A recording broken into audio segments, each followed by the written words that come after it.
अस्सलाम वालेकुम। Live with Adil Shahzeb के साथ मैं हूं आपका मेजबान। 25 मार्च से इस्लामाबाद हाई कोर्ट के 6 जजेस की जानिब से लिखा गया खत मौजू बहस बना रहा। आज भी सुप्रीम कोर्ट का 7 रुकनी बेंच इस मामले पर जिन्होंने सोमोटो लिया था कल पहली समाअत करेगा और इससे पहले इस मामले पर सुप्रीम जुडिशल काउंसिल के 2 इजलास मुनक्किद हो चुके हैं, जबकि हुकूमत की जानिब से जस्टिस रिटायर्ड तसद्दुक जिलानी को इस मामले की तहकीकात के लिए मुकर्रर किया गया था, एक कमीशन का सरबराह बनाकर, जिन्होंने माजरत कर ली थी। कल अब सुबह 11 बजे चीफ जस्टिस ऑफ पाकिस्तान काजी फायज ईसा की सरबराही में 7 रुकनी बेंच इस मामले की बाकायदा समाअत का आगाज करेगा। इस बेंच में justice Mansoor Ali Shah, justice Yahya Afridi, justice Jamal Mandokhail, justice Athar Minallah, justice Musarrat Hilali और जस्टिस नईम अख्तर अफगान इस बेंच का हिस्सा होंगे। इस मामले पर वजीर दिफा ख्वाजा आसिफ ने खत लिखने वाले जजेस के सामने कुछ सवालात भी खड़े किए हैं। उनके मुताबिक आज जो मीडिया और जज साहिबान बोल रहे हैं वो नवाज शरीफ की जब उनके साथ ज्यादती हो रही थी तो किधर थे, और इन लोगों के 2018 में ज़मीर किधर थे। आज जो मीडिया जो जिस तरह गुफ्तगू कर रहा है या आज जिस तरह जज साहिबान गुफ्तगू कर रहे हैं और जिस तरह इस इशू को उछाला जा रहा है, क्या उस वक्त जो है 2018 में या 19 में या 2017 में जब यहाँ नवाज शरीफ के खिलाफ कार्रवाई शुरू हुई थी उस वक्त लोगों का ज़मीर सोया हुआ था? उस वक्त ज़मीर कहाँ गए हुए थे? कहीं कोई सैर सुर करने गए हुए थे लोगों के ज़मीर जो है? कहाँ जज साहिबान के कहाँ ज़मीर थे? जब शौकत सिद्दीकी को बली चढ़ाया गया उस वक्त इनका ज़मीर कहाँ पे था? जब फैजाबाद धरने का फैसला आया उस वक्त इनका ज़मीर कहाँ पे था? जजेस के खत के मामले पर लाहौर हाई कोर्ट बार ने सुप्रीम कोर्ट में आईनी दरख्वास्त में सुप्रीम कोर्ट के जजेस पर मुश्तमिल कमीशन बनाने का मुतालबा भी कर दिया है। पीटीआई के रहनुमा हामिद खान एडवोकेट के जरिए दायर की गई दरख्वास्त में इस्तदा की गई है कि हाई कोर्ट के 6 जजेस के खत में इल्जामात की इंक्वायरी के लिए सुप्रीम कोर्ट के जजेस पर मुश्तमिल कमीशन बनाया जाए और अदालती उमूर में मुदाखलत करने वालों को करार बाकी सजा दी जाए। दूसरी जानिब बैरिस्टर एतजाज अहसन ने भी इस मामले पर सुप्रीम कोर्ट के 3 हाजिर सर्विस जजेस पर मुश्तमिल कमीशन तश्कील देने के लिए दरख्वास्त दायर कर दी है। एतजाज अहसन ने दरख्वास्त में वजारत कानून और वजारत दिफा को फरीक बनाया है। दरख्वास्त में इस्तदा की गई है कि वफाकी हुकूमत ऐसी गैर कानूनी सरगर्मी में मुलव्विस तमाम अफराद को नौकरी से बरतरफ करे। आज इस्लामाबाद हाई कोर्ट का ही एक और अहम मामला सामने आया। इतलात के मुताबिक आज इस्लामाबाद हाई कोर्ट के चीफ जस्टिस समेत 8 जजेस को पाउडर से भरे धमकी आमेज खत मौसूल हुए, जिस पर पुलिस ने माहिरीन को तलब कर लिया है। अदालती जराये के मुताबिक जजेस को पाउडर से भरे खतूत भेजे गए। 2 जजेस के अमले ने खतूत खोले तो उनके अंदर पाउडर मौजूद था। खत के अंदर डराने धमकाने वाले निशानात भी मौजूद थे। खत रेशम जो कि वकार हुसैन नामी शख्स की कोई अहलिया है, शायद वो नामालूम हो, जो भी हो, उस खातून ने अपने एड्रेस लिखे बगैर भेजे हैं। उन पर नाम उनका तहरीर है। Chief justice Islamabad high court justice Aamir Farooq ने खत मिलने की तस्दीक करते हुए ये कहा है कि जजेस को खत मौसूल हुए हैं। आज की समाअत में ताखीर की एक वजह यह भी थी, बुनियादी तौर पर हाई कोर्ट को थ्रेट किया गया है। उनके मुताबिक इस्लामाबाद के CTD थाने में जजेस को धमकी आमेज खतूत का मुकदमा दर्ज कर लिया गया है। बात करें सुप्रीम कोर्ट की एक दफा फिर, तो आज चीफ जस्टिस काजी फायज ईसा सहाफियों पर, मीडिया पर काफ़ी भरम नजर आए। FIA के नोटिस के खिलाफ जो कि कुछ जर्नलिस्ट को दिए गए थे, दरख्वास्त पर समाअत के दौरान चीफ जस्टिस ने रिमार्क्स दिए कि झूठे तबसरे करके डॉलर्स कमाए जाते हैं, क्या हम झूठ फैलाने वालों को जेल भेज दें? मेरी अहलिया के बारे में गलत खबर चलाई गई कि मेरी अहलिया फुल कोर्ट मीटिंग में मेरे साथ बैठी थी, क्या हम सारा दिन बैठकर अब वजाहतें जारी करते रहें? अब कहा यह जाएगा कि चीफ जस्टिस की अहलिया ने तो तरदीद जारी नहीं की। चीफ जस्टिस ने रिमार्क्स दिए कि ऐसी खबरें चलाने वालों को क्या तौहीन अदालत का नोटिस जारी करें, क्या फर्द जुर्म आयद करके उन्हें जेल भेज दें? जो जितना झूठ ज्यादा बोलेगा उतना ही सोशल मीडिया पर बिकेगा। चीफ जस्टिस ने समाअत के हुक्मनामे में लिखवाया कि मीडिया रेगुलेशन से मुतालिक पिटीशन वापस लेने की दरख्वास्त आई, ना पिटीशन के दरख्वास्त गुजार अदालत आए, ना वकील, ना ही एडवोकेट ऑन रिकॉर्ड। हुक्मनामे के मुताबिक दरख्वास्त में कहा गया कि अब वफाकी हुकूमत मीडिया रेगुलेशन का मामला खुद देख रही है। अटॉर्नी जनरल ने हुकूमत से मंसूब इस बात की तरदीद की। सुप्रीम कोर्ट ने मीडिया रेगुलेशन वाली पिटीशन की दरख्वास्त गुजारों को जाती हैसियत में तलब कर लिया और अदालत ने फरीकैन से तहरीरी दलाइल भी तलब कर लिए। समाअत गैर मुय्यना मुद्दत के लिए मुलतवी कर दी गई। इस्लामाबाद हाई कोर्ट के जजेस को किसने धमकी दी? धमकी आमेज खतूत के पीछे क्या मकासद हो सकते हैं? क्या इस्लामाबाद हाई कोर्ट के जजेस के खत के मामले पर भी अब फुल कोर्ट तश्कील दिया जाना चाहिए? इन तमाम मामलात पर बात करने के लिए हमें ज्वाइन करेंगे साबिक वजीर दाखिला और नून लीग पंजाब के सदर राना सनाउल्लाह। राना साहब, ये बताइएगा कि कल अब सो मोटो का बाकायदा उसकी समाअत शुरू हो रही है। अब ख्वाजा आसिफ साहब की एक स्टेटमेंट मैं दे रहा था कि जी जज साहिबान के सामने उन्होंने जो सवालात रखे कि जी 2018 में जो नवाज शरीफ साहब के साथ ज्यादती हुई, जिनमें जुडिशरी भी शामिल थी और उस वक्त की स्टैब्लिशमेंट भी शामिल थी, उस पर इन लोगों के जमीर क्यों सोए हुए थे। लेकिन यहां सवाल तो पैदा यह होता है कि आपके साथ ज्यादती हो रही थी, शायद आपकी पार्टी इतनी इफेक्टिव इस वक्त नहीं थी। इस वक्त अगर पीटीआई के साथ हो रही है तो सोशल मीडिया से लेके और हर जगह तक वो अपनी आवाज जो है वो पहुंचाए जा रहे हैं। बल्कि अभी भी इस वक्त भी आपकी पार्टी का मौजूदा वर्जन जो है वो तकरीबन कहीं मिसिंग है, नजर नहीं आ रहा, उस तरह से डिफेंड नहीं कर पा रही आपकी पार्टी जिस तरह से नॉर्मली एक सिटिंग गवर्नमेंट करती है अपने आप को। नहीं, देखिए, इसमें सिटिंग गवर्नमेंट का अपने आप को डिफेंड करना बनता नहीं है। मोअज़्ज़ज़ जजेस ने जो हालात वाक़यात उनके साथ पेश आए, उन्होंने अपने चीफ जस्टिस को, अपनी सुप्रीम जुडिशल काउंसिल को ख़त लिखा है रहनुमाई के लिए। उसके ऊपर चीफ जस्टिस साहब ने फुल कोर्ट अजलास बुलाया। अजलास बुलाने के बाद प्राइम मिनिस्टर को बुलाया कि जी इसकी इंक्वायरी के लिए इंक्वायरी कमीशन मुकर्रर कर दें। उन्होंने उनके हुक्म की तामील की, करनी चाहिए थी, उन्होंने कमीशन मुकर्रर कर दिया। जो कमिश्नर साहब थे तसद्दुक़ हुसैन जिलानी साहब, उन्होंने माज़रत कर ली, चीफ जस्टिस साहब ने उसका सो मोटो नोटिस ले लिया। तो अब गवर्नमेंट कहाँ पे अपने आप को डिफेंड करेगी? गवर्नमेंट को बिल्कुल डिफेंड नहीं करना चाहिए। अगर ऐसा हुआ है जो कि मुअज़्ज़ज़ जज साहबान ने अपने वाक़यात का जो ज़िक्र किया है, बिल्कुल हम ये नहीं कहते कि इसका नोटिस ना लिया जाए या इसकी इंक्वायरी ना की जाए, बिल्कुल इंक्वायरी की जाए, नोटिस लिया जाए। और उसमें जो जो लोग मुलव्वस पाएँ, उसमें अगर अदलिया के लोग मुलव्वस पाए जाते हैं, जिस तरह से 17-18 के वाक़यात में उस वक्त का चीफ जस्टिस मुलव्वस था, उस वक्त का चीफ जस्टिस जो है वो अदालतों को, जजों को धमकियां देने, उनसे गलत फ़ैसले करवाने, उन पे दबाव डालने में ख़ुद मुलव्वस था। उस वक्त का प्यूनी जज आसफ सईद खोसा साहब, वो ख़ुद मुलव्वस थे। एजाजुल एहसन साहब ख़ुद मुलव्वस थे। ये बुला बुला के उस जज को कहते रहे कि 14-14 साल सज़ा देनी है, जिसके पास मुकदमा चल रहा था मोहतरम मियां नवाज शरीफ साहब का और मरीम नवाज साहबा का। तो हम तो ये कहते हैं, या मेरी ज़ाती राय तो ये है कि 17-18 का केस उठाएं, गवाह जो है वो एविडेंस जो है वो अवेलेबल है, शौकत सिद्दीकी साहब मौजूद हैं, बयान उन्होंने दिया है, बयान देने को तैयार है। उसमें जो इस्टेब्लिशमेंट के लोग जिनका नाम ले रहे हैं उनको भी ट्रायल में लाया जाए, जो अदलिया के लोग हैं उनको भी जो है वो उनका भी ट्रायल किया जाए। अगर कोई सियासतदान मुलव्वस है उसको भी जो बेनिफिशरी है उस वक्त का सियासतदान, उसको भी लाया जाए। और तीनों को प्रोसिक्यूट करके सियासतदानों को बैन कर दिया जाए। जो अदलिया के लोग बहादुर सर्विस हैं फारग करें, जो रिटायर हैं उनकी तमाम मुराद वापस लें। यही सलूक जो है वो इस्टेब्लिशमेंट वालों से करें। उसके बाद आ जाए अब 23-24 के ऊपर। यहाँ पे भी जो सियासतदान है, जो इस्टेब्लिशमेंट है, जो अदलिया के लोग हैं, जो मुलव्वस है, उसके ख़िलाफ़ जो है वो एक्शन होना चाहिए। लेकिन आदिल शाह ज़ेब साहब, होगा कुछ नहीं, उसकी वजह सारे मुलव्वस हैं, कुछ नहीं होगा। ये सिर्फ जो है ना, ये तारीखें पड़ेंगी, बहसें होंगी, ये और तबसरे होंगे, टॉक शोज होंगे, कुछ नहीं होगा।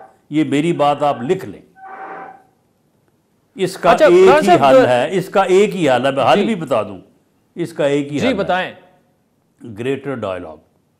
वो जो बात हो रही है ना, कुछ लोग करते हैं, काफ़ी देर से कर रहे हैं, सब बैठे, इस्टेब्लिशमेंट, अदलिया, मीडिया, सियासतदान, सब बैठ के जो हो चुका है उसके ऊपर जो है वो कौम से सच बोलें, अपनी अपनी माफ़ी मांगें और उसके बाद एक नई शुरुआत का जो है वो आगाज़ करें। इसके अलावा कोई हल नहीं है, वरना ये मुल्क का नुकसान हो जाएगा। हम अब उस मरहले पे पहुंच चुके हैं कि अब यहाँ से आगे जो है ना, बस फिर इन्ना लिल्लाहि व इन्ना इलैहि राजिऊन ही है। तो इसके अलावा कोई हल नहीं है। लेकिन इस हल में एक बंदा रुकावट है, सिर्फ एक, और उसका नाम है इमरान खान। अच्छा राना साहब, मुझे बताइएगा कि 2018 की आप बात कर रहे हैं और वो किरदार खुद भी बोले, और हम तो उस वक्त भी कह रहे थे कि ये ज्यादती हो रही है, और अब तो तकरीबन बहुत सारी चीजें साबित भी हो गई हैं। लेकिन कहीं ना कहीं आपकी अपनी जमात जाके फिर पोजीशन में कहती है जी गड़े मुर्दे नहीं उखाड़ने, आगे की तरफ देखना चाहिए। अगर जनरल फैज का नाम ले रहे थे, अपने मामले को जोड़ा गया जनरल बाजवा के साथ भी, लेकिन फिर उन्हीं जनरल बाजवा साहब को आपने खुद एक्सटेंशन भी दी। तो इसमें सिर्फ एक सियासी जमात को फिर मौरद इल्जाम नहीं ठहरा सकता, खुद सियासतदानों के किरदार, चाहे वो आपकी जमात हो या पीटीआई कल को फौज की गोद में बैठकर इक्तिदार में आई थी, आपको निकाला गया था, और आज वो वही बात आपके बारे में कर रहे हैं। देखें, मामला ये है कि मैंने तो ये बात की है, इसीलिए की है कि इसमें सभी शामिल हैं। अगर आप ये कहें कि जी सिर्फ इस्टेब्लिशमेंट को, जनरल फैज़ हमीद को पकड़ लें, जनरल बाजवा को पकड़ लें, भाई साकिब निसार को क्यों ना पकड़े जी, एजाजुल एहसन से क्यों ना पूछें। उस वक्त जो सियासतदान, जो बेनिफिशरी था, जो कह रहा था ये सारा कुछ ठीक हो रहा है, एजेंसियाँ जब फ़ोन टेप करती हैं तो बहुत अच्छा करती हैं, ये हमारी हिफाजत के लिए करती हैं, और जब बात होती तो कहता नहीं, नवाज शरीफ से लड़ाई तो इसलिए है कि दरअसल एजेंसीज को करप्शन का पता चल जाता है, तो एजेंसी जो है वो फिर करप्शन पकड़ती है, लड़ाई शुरू हो जाती है। मेरी देखें लड़ाई नहीं हो रही, हर चीज़ को जस्टिफाई कर रहा था। पकड़े इन सबको पकड़े ना, पकड़ के इनको जो है वो जो सज़ा बनती है दें, फिर हमें भी दे दें। लेकिन अगर हम ये कह रहे हैं कि बड़े मुर्दे ना उठाएं, तो वो हम इसलिए कह रहे हैं कि फिर सबको ही अगर सजा हो जाएगी तो फिर बाकी बचेगा कौन।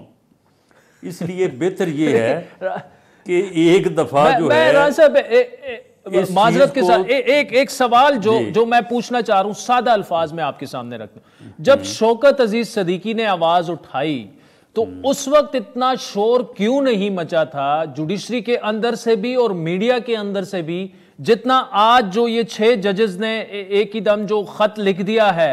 अगर मुदाखलत वाकई हुई थी उस वक्त भी और इस वक्त भी, तो जाहिर बात है नहीं होनी चाहिए थी, उसको वो कंडेमेबल भी है, लेकिन हमें जो शोर नजर आ रहा है उस वक्त इतना नहीं था जितना इस वक्त है। इसमें मैं इसलिए कह रहा हूं कि आपकी जमात की अपनी भी कोताही है। ये आप किसी हद तक मैं आपसे इत्तफाक करता हूं कि हमने कभी भी मामलात को जो है वो इस तरह से नहीं उछाला कि सूरत हाल जो है वो बहुत ज़्यादा ख़राबी की तरफ चली जाए। उस वक्त भी शोर तो खैर पड़ा था, इसमें तो कोई शक नहीं है कि शोर नहीं पड़ा था, शोर पड़ा था, लेकिन उसके बाद फिर इलेक्शन की तरफ माहौल जो है वो चला गया। ये जुलाई 2018 की बात है, और मेरा ख़्याल है कि उसी वक्त फिर इलेक्शन भी हो रहे थे। मुझे अब याद नहीं पड़ रहा कि जुलाई की ही किसी तारीख को जो है वो शौकत सिद्दीकी साहब ने वो स्पीच की थी, तो वो भी वजह बनी, इलेक्शन का माहौल वो भी वजह बना। लेकिन बहरहाल शोर उस वक्त भी उठा था, ऐसा नहीं है कि किसी को पता ना चला हो, पूरी कौम को पता चला उस वक्त भी कि ये कुछ हुआ है, ये हो रहा है। और बल्कि मीडिया ने बड़ा मौसर, लोगों ने उन लोगों की तस्वीरें बनाई, उनको कवर किया कि जी ये देखें ये फ़लाँ साहब हैं, ये जज साहब को मिलने आ रहे हैं, ये उनके कमरे से निकल रहे हैं। तो सारी चीज़ें होती रही हैं, लेकिन अब थोड़ी पुरानी बात हो जाए तो लगता है कि शायद उस वक्त ये बात कम हुई थी, अब ज़्यादा हो रही है। शोर उस वक्त भी मचा था, अब भी मचा है, लेकिन इसका कोई हल इसका कोई नहीं निकलना, बिल्कुल नहीं निकलना, हल कोई नहीं निकलना। ठीक ना, बिल्कुल। सुप्रीम कोर्ट के जज साहबान जो हैं, आता हूं आपके पास। जी जी जी, बताइए। सुप्रीम कोर्ट के जो मोअज़्ज़ज़ जज साहबान हैं वो इस्टेब्लिशमेंट को, सियासतदानों को तो बुला लेंगे, बुलाएं ना फिर अपने लोगों को भी नहीं बुलाएंगे। तो इसीलिए तो यही तो है। चले राना साहब, ब्रेक के बाद ये गुफ्तगू है ना। वेलकम बैक नाज़रीन। नून लीग पंजाब के सदर और साबिक वज़ीर दाखिला राना सनाउल्लाह साहब हमारे साथ मौजूद हैं। राना साहब, कल जब समाअत शुरू होगी सो मोटो की, आप ये फरमा रहे हैं कि उन्हें ना सिर्फ इस्टेब्लिशमेंट के लोगों को बल्कि अपने साबिका जो, और जाहिर बात है आप साकिब निसार और आसिफ सईद खोसा साहब की बात कर रहे हैं, उन्हें भी बुलाया जाए। जी बिल्कुल। अगर अगर अगर यानी अगर किसी जज के ऊपर जो है वो दबाव डालना, उससे मर्ज़ी का फ़ैसला लेना, उसे फ़ैसला करने पे मजबूर करना, वो आपने अरशद मलिक की टेप उसकी ऑडियो सुनी होगी। अगर ये जुर्म है तो ये जुर्म अगर मैं करूं तो तब भी जुर्म है। अगर कोई दूसरा जुडिशरी का की कोई अथॉरिटी जो है वो करे तो वो ज़्यादा जुर्म है। इस्टेब्लिशमेंट करे तब भी जुर्म है। कोई और बंदा करे वो भी जुर्म है। तो ये तो नहीं है ना कि जी अगर किसी फलाम अदारे के बंदे ने किया तो वो जुर्म किया है, और अगर चीफ जस्टिस की कुर्सी पे बैठा बंदा यही सारा कुछ कर रहा है तो नहीं जी वो तो जुर्म नहीं है। ये बुला के कहते नहीं रहे अरशद मलिक को कि इतने इतने साल सज़ा दो, 14-14 साल सज़ा दो। ये कहते नहीं रहे कि डे टू डे हेयरिंग करके इलेक्शन से पहले उसको सज़ा दो। ये सारी चीज़ें होती रही हैं। तो ये राना साहब, ये तो फिर अटॉर्नी जनरल और वजीर कानून तारड़ साहब जो हैं उन्हें ये मामला उठाना चाहिए कि जी ठीक है ये इन्वेस्टिगेशन भी करें, लेकिन इस मामले को भी फिर आपको देखना पड़ेगा और देखना चाहिए। नहीं, वो जजेस ने अपने ख़त में लिखा है, जो ये मुअज़्ज़ज़ 6 जजेस हैं उन्होंने अपने ख़त में पहले लिखा है कि जी वो शौकत सिद्दीकी साहब वाला जी उसको हम एंडोर्स करते हैं, उसके ऊपर भी इंक्वायरी होनी चाहिए। उन्होंने लिखा है। अटॉर्नी जनरल को तो तब कहने की ज़रूरत हो ना कि अगर उन्होंने ना कहा हो, बल्कि अपने जो उन्होंने वाक़यात का जिक्र किया उन्होंने किसी एविडेंस का जिक्र नहीं किया, कोई एविडेंस नहीं बताई, साथ रहनुमाई मांगी है कि बताएं हम इसके ऊपर क्या करें, या आइंदा अगर ऐसे वाक़यात हों तो फिर क्या करना चाहिए। शौकत सिद्दीकी तो खुद मौजूद है मैदान में। शौकत सिद्दीकी साहब तो कह रहे हैं कि जनाब मेरा बयान लें, इंक्वायरी करें, मैं तैयार हूँ एविडेंस देने के लिए। तो उससे फिर क्यों इनकार किया जाए। अच्छा राना साहब, ये बताइएगा कुछ आपके जमात के लोग, जावेद लतीफ़ साहब जो हैं सीनियर रहनुमा है पाकिस्तान मुस्लिम लीग नून के, ये जो कुछ हो रहा है, ज़मानतें वगैरह हो रही हैं, कल अमाद अज़हर साहब की हुई, या जो 6 जजेस ने ख़त वगैरह लिखे, या जो कल सज़ा सस्पेंड हुई तोशा खाना में, उनका पॉइंट ऑफ व्यू ये है कि देखिए ना अभी भी सहूलतकारी हो रही है इमरान खान की और तहरीक इंसाफ की। अगर उनकी ये बात दुरुस्त मान ली जाए तो कौन सहूलतकारी कर सकता है? या तो जुडिशरी कर रही है या मौजूदा इस्टेब्लिशमेंट भी उन्हीं की सहूलतकारी कर रही है। आपको ये लगता है कि कुछ ऐसा हो रहा है? नहीं, मेरा नहीं ख्याल। कोई सहूलतकारी नहीं हो रही। जो जिन केसेस में आखिरी हफ्ते में सज़ा दी गई है, वो 31 साल जो सज़ा दी गई है, वो तो मेरा ख्याल है कि हमारे इलेक्शन को डैमेज करने के लिए दी गई थी, या अगर इस चीज़ का एहसास नहीं था तो फिर वो तो जो है वो उसने हमें बड़ा डैमेज किया। जो इमरान खान का या पीटीआई का विक्टिम कार्ड है, हमदर्दी का कार्ड, वो बड़ा चार्ज हुआ उसके साथ। तो वो सज़ाएँ जो है वो जिस अंदाज से दी है, जिस अंदाज से वो केस चले हैं, वो ठीक ही नहीं है।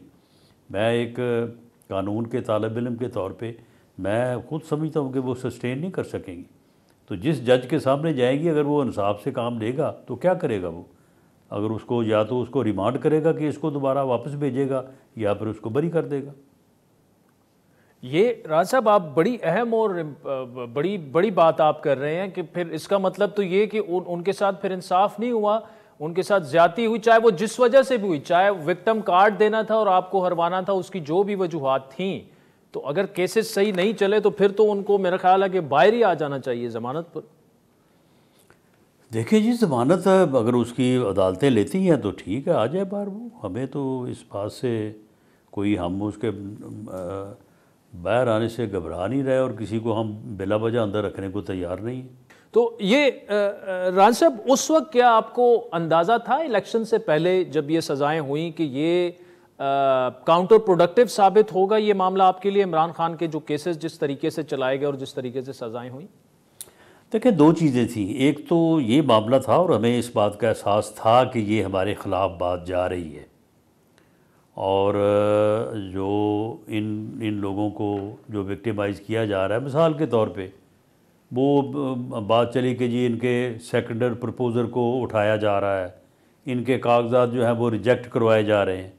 वो भाई बाद में सारे ही बहाल हो गए, सारे इलेक्शन, सब ने इलेक्शन लड़ा, लेकिन शोर ऐसे खाम खा मचता रहा। ऐसे खाम खा की हमदर्दी मिलती रही कि जी देखें जी उनके साथ ये हो गया, उनके साथ वो हो गया। अल्टीमेटली हुआ तो कुछ भी नहीं, सब ने जो है वो इलेक्शन लड़ा है। तो इसी तरह से एक तो ये चीज़, और दूसरा जो है महंगाई जो है, ये जो महंगाई तो एक तो है ना ओवरऑल महंगाई, एक ये जो महंगाई हुई ना बिजली के बिलों में और गैस के बिलों में और पेट्रोल में, लोग जो है लोगों की फैक्ट्रियाँ बंद हो गई बिजली के बिल ना देने की वजह से। लोगों ने बिजली के बिल जो है वो अपने कोई बच्चों की या कोई अपनी कोई चीज़ें बेच बेच के बिल जो है वो अदा किए। बिल ऐसा है कि हर महीने आ जाता है, तो उससे लोग जो है वो वाकई नाराज़ हुए और लोगों को मुश्किलात भी हुई। तो उसका फिर हल सीधा तो लोगों के पास यही होता है कि जो हुकूमत है ये ज़िम्मेदार है। जब इमरान खान थे हुकूमत में तो उनको लोग ज़िम्मेदार ठहराते थे।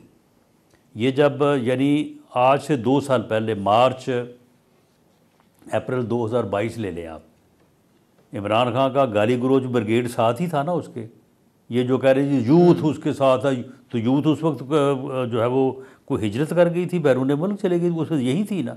इसके बावजूद वो हर इलेक्शन हार रहा था और उसका हाल ये था उसकी पार्टी के लोग उसे छोड़ के बग़ैर किसी वजह यानी लालच के सिर्फ इस बात पे कि जी हमें PMLN का टिकट आप दे दें इलेक्शन में, हम आपको ज्वाइन करते हैं, हम इमरान खान के साथ रह के तो हमारी तो सियासत ही ख़त्म हो गई है, हमें तो लोग जूते मार रहे हैं हमारे हलकों में, तो लोग उसको छोड़ रहे थे। तो फिर क्या वजह थी? वजह तो फिर यही थी ना जो बाद में हमारे खाते में पड़ी है, तो फिर हमारा जो है वो फिर नुकसान। अच्छा राना साहब, आखिर में जो अभी भी आपने जो बात की वो ऑब्वियसली आपके तो दिल और दिमाग में जो भी आता है वो आप कह देते हैं। ये उस वक्त जो खान को सज़ाएं हुई जो कि आप अब मानते हैं कि उसकी वजह से आपको नुकसान हुआ, उल्टा विक्टिम कार्ड उनको मिल गया, फिर ये सज़ाएं जो हैं अगर बाकायदा मनसूबाबंदी के तहत हुई तो ये किसने, क्या जुडिशरी के अंदर से ये हुई या गैर सियासी कुव्वतों ने की, इस्टेब्लिशमेंट ने की, किसने किया ये सब कुछ? देखें जी ये तो अल्लाह बेहतर जानता है, फ़ैसला तो खैर जजों ने किया है। और अब वो जज साहबान जो हैं, मैं अब ये कैसे कहूँ कि उन्होंने किसी के कहने पे किया है, किसी के कहने पे करना तो नहीं चाहिए। एक आदमी जो डिस्ट्रिक्ट एंड सेशन जज है, जिसे अल्लाह ने ये इख्तियार दिया है कि वो किसी को मौत की सज़ा दे सकता है, इससे बड़ी बात को हो सकती है? अगर वो आपके या मेरे या किसी और के कहने के ऊपर सज़ा दे रहा है तो फिर मैं तो समझता हूँ कि फिर अल्लाह ताला का अज़ाब ही है, इसके अलावा और तो कोई चीज़ नहीं है।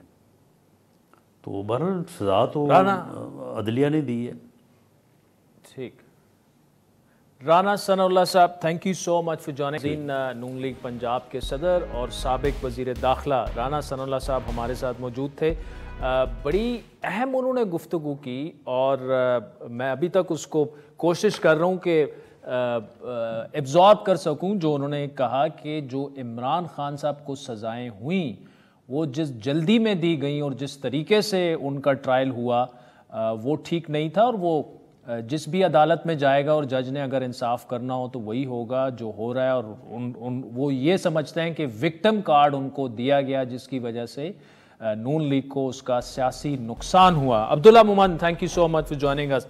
ये बताइएगा कि आज जो सुप्रीम कोर्ट में एक मीडिया से रिलेटेड जो काजी फायज़ ईसा साहब के रिमार्क्स पड़े आए कि जी जो यूट्यूबर्स हैं वो जो भी कुछ कहते हैं वो कह देते हैं, फिर हम सफाइयाँ देते हैं। फिर उन्होंने अपनी अहलिया का तस्करा किया कि बताया ये गया कि फुल कोर्ट में वो उनकी अहलिया बैठी थी, लेकिन ऐसा कुछ नहीं था।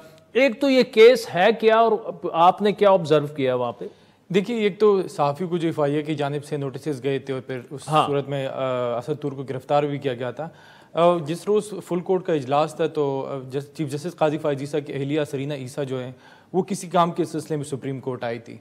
तो एक दो सहाफ़ियों ने एक गैर जिम्मेदारी का मुजाहरा करते हुए उसको वेरीफाई नहीं किया और अपने यूट्यूब पे उन्होंने चलाए कि सरीना ईसा जो है वो फुल कोर्ट इजलास में शरीक थी, जिस पर आज चीफ जस्टिस काजी फायज़ ईसा साहब जो है वो इंतहाई बरहम नज़र आए और उन्होंने कहा कि अगर क्या आप चाहते हैं कि हम इनको तौहीन अदालत का नोटिस करें या उनके ख़िलाफ़ जो है मुकदमात दर्ज करें।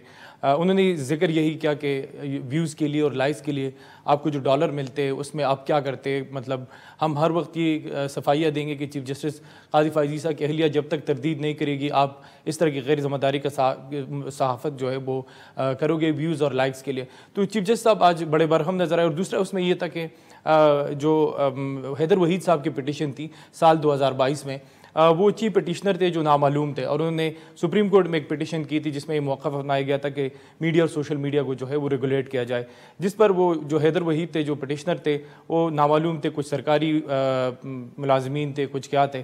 तो हैदर वहीद साहब ने सुप्रीम कोर्ट के सामने कहा कि हम ये पिटीशन वापस लेना चाहते हैं, जिस पर चीफ जस्टिस काजी फ़ाइज़ ईसा ने जो है वो इंतहाई बरहम नज़र आए और उन्होंने कहा कि पिटीशन में उन्होंने मौक़िफ़ अपनाया था कि जो मीडिया रेगुलेशन का मामला है वो जो है वो अब वफाकी हुकूमत देखेगी, जिस पर अटार्नी जनरल ऑफ पाकिस्तान ने उसकी तरदीद की कि मैं इसकी तरदीद करता हूँ, वफाकी हुकूमत इस तरह की कोई मतलब उसका कोई वैल्यू उस तरह नहीं देख नहीं रही। जिसके बाद जो है वो चीफ जस्टिस काजी फ़ाइज़ ईसा ने कहा कि हम इसको ऐसा नहीं छोड़ेंगे क्योंकि ये हमें नहीं पता कि अदालतों के साथ क्या कर रहे इस तरह के पिटीशंस लाकर। जिसके बाद चीफ जस्टिस काजी फ़ाइज़ ईसा ने इस केस में जो है वो जो पिटिशनर थे उनको हुक्मनामे जारी किए, नोटिस जारी किए कि वो ज़ाती हैसियत में इसमें पेश हो। और फिर मतीउल्लाह जान साहब का जिक्र भी आया कि मतीउल्लाह जान साहब की जो CCTV थी वो भी मौजूद थी, लेकिन अगर इस पे जो है वो आगे कार्रवाई होगी तो बड़ों बड़ों के नाम जो है वो सामने आएंगे। तो ये आज पूरा मामला था और ये इस केस की समाज जो है अब गैर मुइन्ना मुद्दत तक मुलतवी हो गई। Abdullah Momand, thank you so much for joining us. नाज़रीन, बाद आपसे दोबारा मुलाकात हो।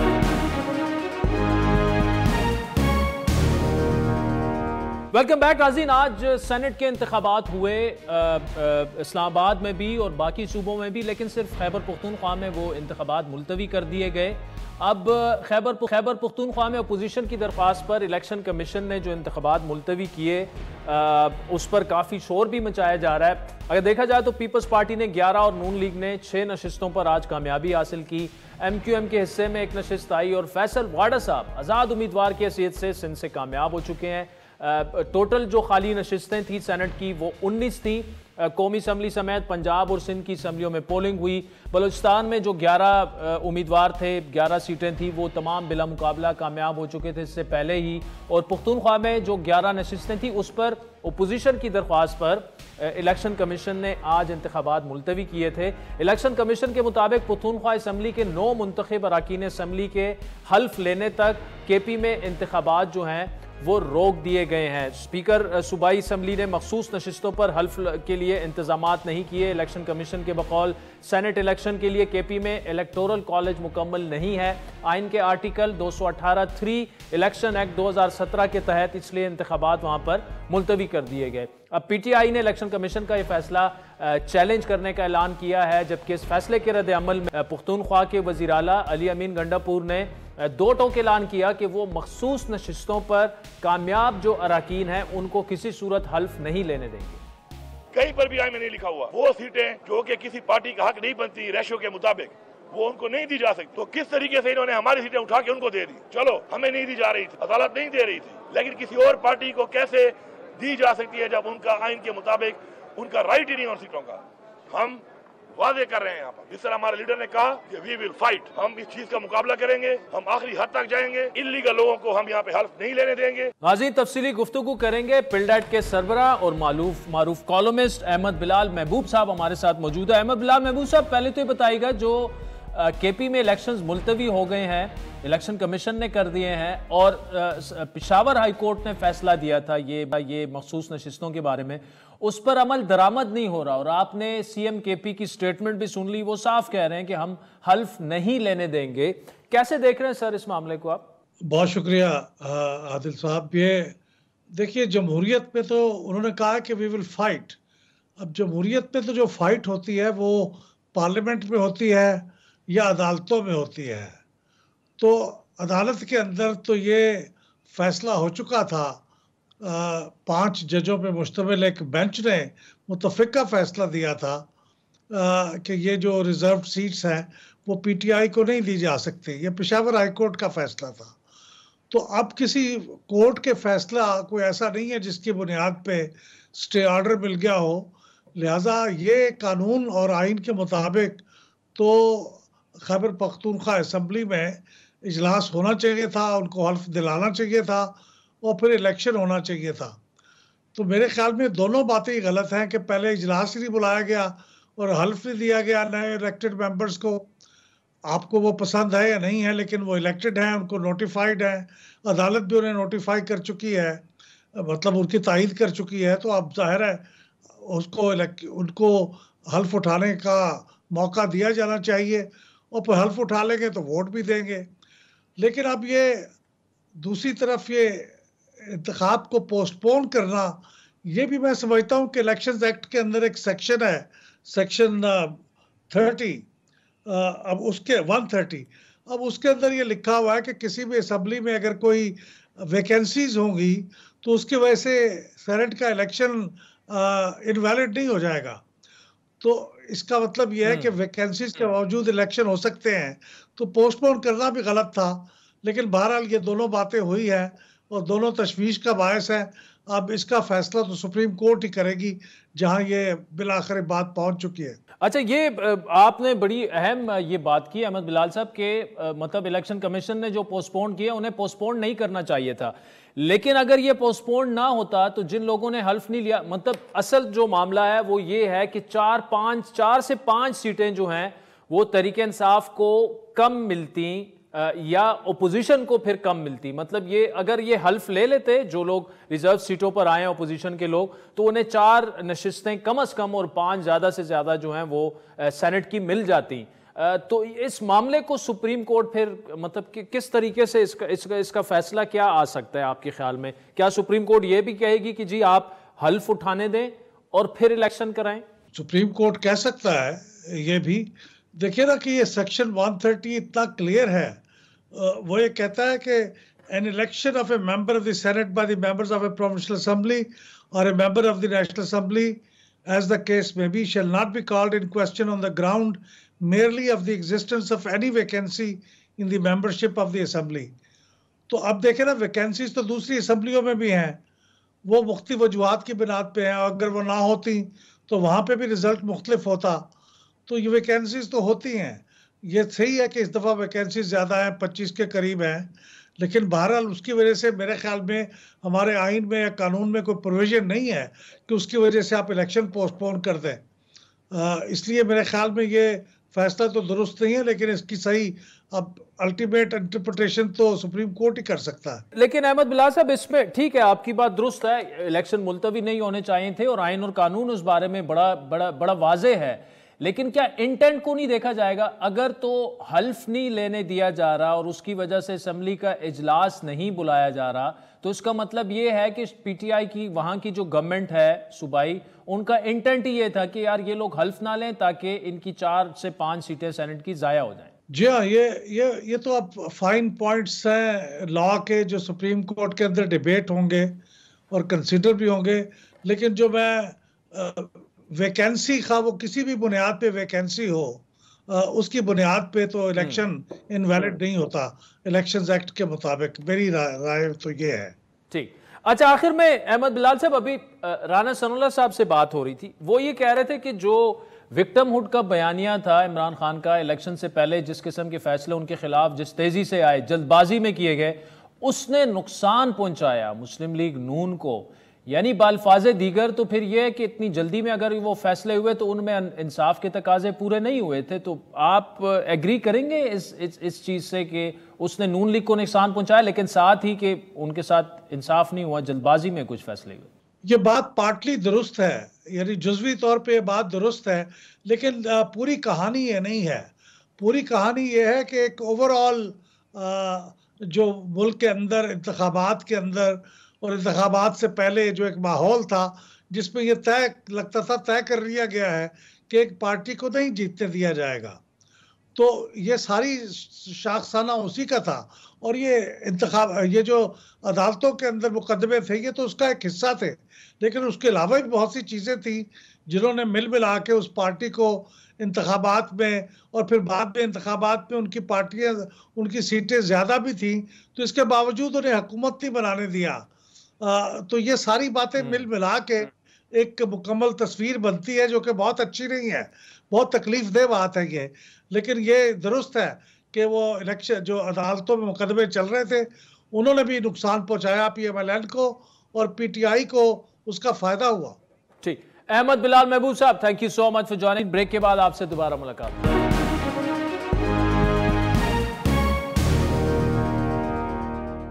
वेलकम बैक नाज़रीन। मईशत के मैदान से आज एक खबर सामने आई, उससे अच्छा भी कहा जा सकता है। वर्ल्ड बैंक ने पाकिस्तान डेवलपमेंट आउटलुक रिपोर्ट जारी की है और इस रिपोर्ट के मुताबिक आइंदा साल तक महंगाई की शरह में कमी आ सकती है, लेकिन अवाम को इसके लिए ऑब्वियसली 1 साल इंतजार करना पड़ेगा। पाकिस्तान डेवलपमेंट आउटलुक रिपोर्ट के मुताबिक रवां माली साल महंगाई की शरह 26% रहने का इम्कान है, जबकि अगले साल यानी 2025 में महंगाई की शरह कम होकर 15% और 2026 में घटकर 11.5% होने के इम्कानात हैं। इसी रिपोर्ट के मुताबिक रवां माली साल पाकिस्तान की तरक्की की शरह यानी शरह नमू 1.8% रहेगी, जबकि साल 2025 में ये शरह 2.3% जो है वो रहने की पेशन गोई की गई है। यानी पाकिस्तान की शरह तरक्की जो है अगले 2-3 साल भी वो 3% से ऊपर शायद नहीं जा पाएगी। वर्ल्ड बैंक के मुताबिक साल 2026 में पाकिस्तान की शरह नमू 2.7% रहने का इम्कान है। रवां माली साल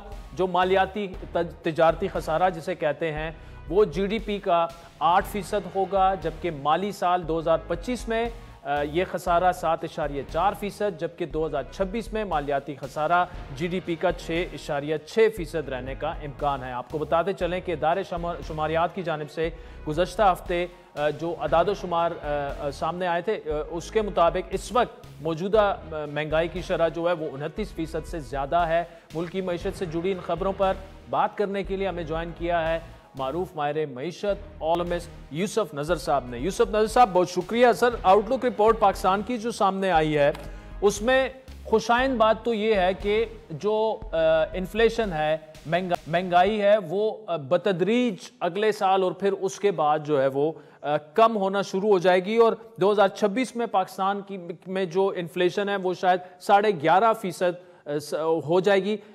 ये एक्सपेक्टेड है, इसके इम्कानात हैं, लेकिन इवन 3 साल बाद अगर 11.5% पे हम आते हैं तो इवन वो भी ज्यादा है। क्या कहिएगा सर आप?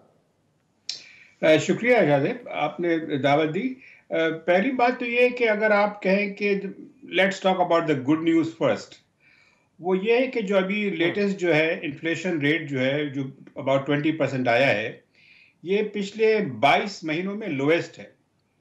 इसलिए कि जून 2022 में जो था वो 21% पे पहुंच गया था और उसके बाद ये काफ़ी आगे बढ़ता चला गया, 38% तक गया था। तो 38% से अब हम 20% पे आए हैं, जो मेरे ख्याल से काफ़ी सिग्निफिकेंट चीज़ है। 29 सर जी, लेटेस्ट जो फिगर आए 29% जो स्टेट बैंक के फिगर हैं सर। लेटेस्ट जो फेडरल ब्यूरो ऑफ स्टैटिस्टिक्स का 20% आया है, ईयर ऑन जो है रेट। तो वो जो है वो उस लिहाज से है, अगर आप कंपेयर करें एप्पल टू एप्पल, वो 38% हिट किया था, क्लोज टू 40% कह लीजिए आप, लेकिन वो काफ़ी उसमें कमी आई है। उसमें एक सिग्निफिकेंट चीज़ ये है कि जो हमारी ऑयल प्राइसेस हैं वो बढ़ती, काफ़ी उसमें भी मॉडरेशन आया है, अबाउट 75-80 के रेंज में रही हैं। तो ये तो मैं समझता हूं कि यस, मैं ये एक्सपेक्ट कर रहा हूं कि इन्फ्लेशन रेट जो है उसमें कमी आएगी, लेकिन उसमें जो वाइल्ड कार्ड है वो है ऑयल प्राइसेस का। इसलिए कि जो 2 साल पहले जो हमारा जो इन्फ्लेशन जो पहले एकदम अचानक जंप किया था वो उस वक्त किया था जब ऑयल प्राइसेस जो थी $120 अ बैरल, इस तरह की $130 अ बैरल तक पहुंच गई। अब सूरत हाल ये है कि फिर उसके बाद हमें प्राइसेस बढ़ानी पड़ी, तो इन्फ्लेशन में मजीद इजाफा हुआ। अभी तक ये तो बात हो गई हमारी माजी की, लेकिन अभी भी इस वक्त पाकिस्तान का जो इन्फ्लेशन रेट है, जो दुनिया की जो मेजर इकोनॉमीज हैं उसमें ये 4th हाईएस्ट है। और ये उसकी वजह ये है कि हमारे यहाँ ना सिर्फ जो है एनर्जी प्राइसेस, पेट्रोल और गैस का एक बहुत बड़ा मसला, जैसे कि आपने अभी खुद मेंशन किया, वो हमारी गवर्नमेंट के जो अखराजात जो हैं या उसको डेफिसिट कह रहे हैं, जिस तरह भी आप कहना चाहें, वो हैं जिसकी वजह से वो मनी प्रिंटिंग करते हैं, जिससे महंगाई में इजाफा होता है। तो हमें इन दोनों चीज़ों को देखना पड़ेगा। मैं 2 साल आगे जो है उस तरफ उसकी बात नहीं करूंगा, इसलिए कि किसी के लिए भी, चाहे वो वर्ल्ड बैंक हो या IMF हो, 2 साल के आगे प्रिडिक्शन करना एक बहुत ही मुश्किल चीज है। और दूसरी बात यह है कि अक्सर प्रिडिक्शन जो होती हैं, चाहे वो IMF की क्यों ना हो, वो गलत साबित होती हैं। तो हमें इस वक्त अच्छा, मुझे यूसुफ नजर साहब जो शॉर्ट टर्म में, ठीक है, शॉर्ट टर्म में अब IMF से हम एक लॉन्ग टर्म मुआहदा करने का कह रहे हैं, 6 साल होंगे, 7 साल होंगे, वो तो जब डिस्कशंस होंगी वो देखा जाएगा। लेकिन मौजूदा सूरत हाल में जब इन्फ्लेशन नीचे की तरफ आ रही है, अगले 5 से 6 महीने एटलीस्ट अगर हम पाकिस्तान की इकोनॉमी को देखें, तो क्या आपको कुछ थोड़ी बहुत स्टेबिलिटी नजर आना पाइपलाइन में नजर आती है? ऑल्दो मतलब स्टेबिलिटी, ये भी उसको स्टेबिलिटी की डेफिनेशन हम ऐसे भी कर सकते हैं कि मजीद वर्स नहीं होगी ये सिचुएशन, फॉर एग्जांपल रुपए मजीद कमजोर नहीं होगा, इस तरह की चीजें, क्या कहिएगा आप इस पर? देखिए, हमारी सिचुएशन में इम्प्रूवमेंट तो आई है। जितनी खतरनाक सूरत हाल थी 12 महीने पहले, वो उतनी अब नहीं है। तो यकीनन जो है उस लिहाज से तो हम बेहतर पोजीशन में हैं। लेकिन हमने ये फिर भी जो मुझे चीज़ वरी करती है, वो हमारी गवर्नमेंट की जो डेफिसिट फाइनेंसिंग है, वो मालियाती खसारा भी है। मिसाल के तौर पे पिछले साल बिल्कुल जो है ग्रोथ नहीं हुई थी, लेकिन फिर भी जो हमारी जो मनी प्रिंटिंग का जो रेट था इन्फ्लेशन का, उसके जो वो 14% था। तो फिर भी हम ये करते रहे हैं कि हम वी कीप प्रिंटिंग मनी। इस वजह से हमें ये कंट्रोल करना पड़ेगा, और इस पे अगर कंट्रोल नहीं कर पाए तो अभी तक जो प्रोग्रेस हुई है वो उसका ताल्लुक मेरे ख्याल से इस बात से ज्यादा है कि हम जो एनर्जी प्राइसेस जो हैं, जो पेट्रोल की प्राइसेस हैं, और जो खास तौर पे जनरल नेचुरल गैस की प्राइसेस हैं, उनमें जो वर्ल्ड मार्केट है उसमें बहुत सिग्निफिकेंट कमी आई है। तो अगर हम इस पे, तो मेरा जवाब यही होगा कि इस पे डिपेंड करेगा कि अगर ऑयल प्राइसेस बढ़ती हैं तो पाकिस्तान को यकीनन मजीद मुश्किलात का सामना हो सकता है। लेकिन अगर ऑयल प्राइसेस जो हैं इसी लेवल्स पे रहती हैं, तो फिर ये जो हम इंप्रूवमेंट देख रहे हैं, ये ट्रेंड कंटिन्यू करेगा। और उस लिहाज से अब किसी को ये कहना है कि साहब 20% महंगाई होगी, तो आम आदमी के लिए तो मेरे ख्याल से कोई ज्यादा ये तसल्ली बख्श बात नहीं है। लेकिन बतदरीज अगर ये ट्रेंड रहे तो हम अगले साल तक, अगले 12 महीनों में मेरे ख्याल से ये तवक्को कर सकते हैं कि इन्फ्लेशन रेट में, जैसे कि वर्ल्ड बैंक रिपोर्ट कह रही है, कमी आएगी। यूसुफ नजर साहब, thank you so much for joining us. नाज़रीन, नाम पर फीडबैक जरूर दीजिएगा। हमारा ट्विटर हैंडल है @आदिल शाहज़ेब। इजाजत दीजिए, खुदा हाफिज।